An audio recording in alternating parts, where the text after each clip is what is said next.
Nos sintonice, hoy nos encontramos en Italia por el siglo XV, ya que en esta época vemos un interesante movimiento cultural que cambió muchas cosas después de que la humanidad viniera de un oscurantismo en la Edad Media. Se dice también que esta es la transición del medioevo a la Edad Moderna, evolucionando las artes, las ciencias e incluso el pensamiento. Contextualizando un poco más sobre el Renacimiento, se dice que este movimiento surge en el siglo XV y XVI. ¿Por qué se toma 2 siglos? Pues porque en el siglo XV se nos cuenta que principalmente se desarrolló en Italia, y por ejemplo tenemos algunas ciudades focales de mayor cambio. Estas son Florencia, Nápoles, Roma, Venecia, Umbría, Padua y Ferrara. El Renacimiento, al ser no solamente un cambio artístico, sino también un cambio en el pensamiento dogmático que se venía teniendo, pues toma un siglo más para poder extenderse a lo que falta de Europa. El Renacimiento fue la consecuencia de las ideas del humanismo, ya que éstas determinaron una nueva percepción y concepción del hombre y el mundo. Entendamos esto como el cambio de venir de un pensamiento teocentrista y evolucionar a un pensamiento antropocentrista. Bueno, ¿qué significan estas dos palabras? El teocentrismo coloca a Dios en el centro del mundo y el antropocentrismo coloca al ser humano en el centro del mundo. Es por eso que esta época vemos con más protagonismo la figura humana. En pocas palabras, la anatomía, las leyes físicas con las cuales el ser humano se rige, entre muchas otras áreas. En resumen, podemos decir que el movimiento renacentista es una exaltación del mundo y el hombre, por esto es que se descubre la belleza del ser humano y se cultiva el desnudo. Pero esto no solamente es lo que podemos encontrar en el arte renacentista, sino que también en el sentido de proporcionar equilibrio y así lograr el significado de perspectiva, y esto no solamente en el sentido artístico, sino en un sentido filosófico, religioso y entre otras muchas áreas. Bueno, pero en la historia no solamente encontramos esto, sino también una división periódica del propio Renacimiento. Esos elementos fueron tomados de la antigüedad clásica, pero esas características no solamente se vieron en las artes, sino también como expresión del racionalismo científico y filosófico de la época. El arte también se vio inspirado en las ciencias, ya que esta época, al no haber internet, los artistas se devolvían en muchos estudios como la anatomía, geometría, física, entre otras muchas ciencias. Y es por esto que esta época se luchó mucho porque las artes plásticas se comprendieran como una forma de conocimiento y no solamente como un aspecto estético. En esta época las personas se vuelven más de la élite, lo que conocemos como burgueses, y es por eso que aunque el artista sigue dirigiéndose a todo público, el arte se vuelve un objeto de distracción social. En la pintura apareció la técnica al óleo, aparece la pintura sobre el lienzo, por eso es que se desarrollan nuevos géneros como el retrato pictórico. Asimismo, la escultura también definitivamente de la arquitectura. Florece la escultura extensa y los monumentos públicos. Y dentro de la literatura tenemos uno de los mayores avances por el francés Michel de Montaigne, el cual impulsó el ensayo. Dentro de la música, el giro más importante es la aparición de la polifonía, a lo cual dio inicio a géneros como el motete, el madrigal, la misa, el romance, entre muchos otros. Dentro de otras formas instrumentales florecieron las danzas, la tocata, el preludio, entre otras. El Renacimiento tuvo aportes muy importantes. Sin embargo, hay que resaltar que estos cambios y aportes no se dieron de una forma rápida, sino que fueron un proceso de varios años.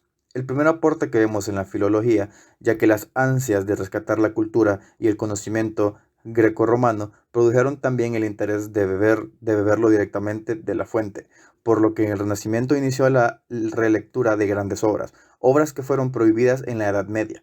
Gracias a eso también es que se da el avance de las traducciones de la literatura, la filosofía y el conocimiento occidental, obras directamente del griego y el latín. El siguiente aporte es hacia la religión. ¿Cómo esto es posible si antes ya habíamos dicho que el pensamiento teocracista lo dejamos atrás? Pues dentro de los escritos paganos que fueron encontrados y releídos, vienen a rescatar el concepto de la diosa, esta parte femenina de Dios, lo que significa un resurgimiento de las ganas de adorar a la figura femenina, la cual representa ese símbolo del amor, la belleza, la simetría y por supuesto de la vida. Ahora entramos a la ciencia.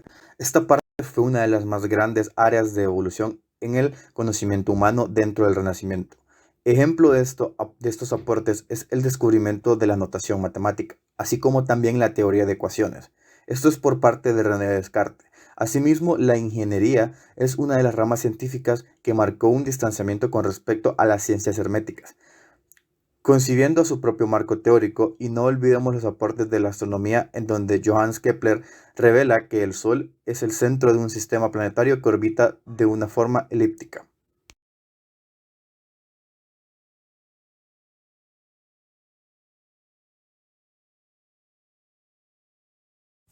Bueno, esto es todo por parte del movimiento cultural conocido como el Renacimiento.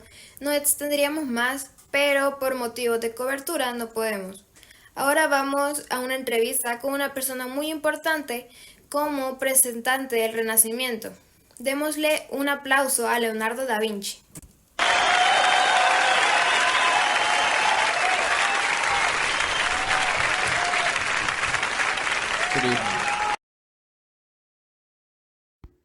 Hola Leonardo, ¿qué tal este choque cultural de que te entrevisten tres jóvenes del Bueno, siglo XXI? es un poco extraño, pero sin duda es una manera de conocer la evolución que ha tenido el ser humano. Eso es cierto, pero primero conozcamos un poco mejor de usted, maestro. ¿Qué le parece si se Mi presenta nombre es usted mismo? Leonardo di Ser Piero da Vinci, nací un 15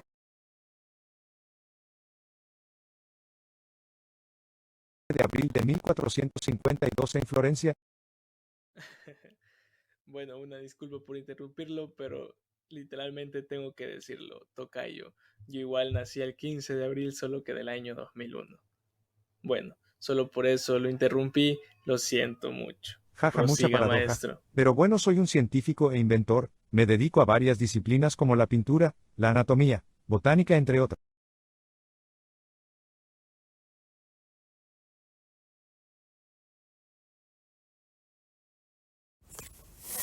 ¿Cuál sería tu disciplina favorita o la que más te llama la atención? Pues una de las áreas que más disfruté fue la anatomía, ya que tenía que diseccionar meticulosamente cuerpos humanos para poder identificar las zonas musculares, o sea, órganos y diferentes sistemas, pues para poder tener esa información y compartirla. Bueno, como ingeniero tengo entendido que fuiste uno de los mejores. ¿Puedes contarnos algo respecto a esto? Sí, tuve unos grandes avances, pero, una de las cosas con las que me entusiasmé mucho, y es con las máquinas voladores, por eso es que creé el ornitóptero. Este proyecto surge por la observación de las aves, pues son los únicos seres vivos que pueden volar como tal, pero como ingeniero también construí proyectos como puentes, canales, entre otros sistemas. Ahora vamos a preguntarte de tus obras gráficas más populares de los tiempos. Estas son La Última Cena y La Mona Lisa. ¿Qué nos puedes decir de tus obras?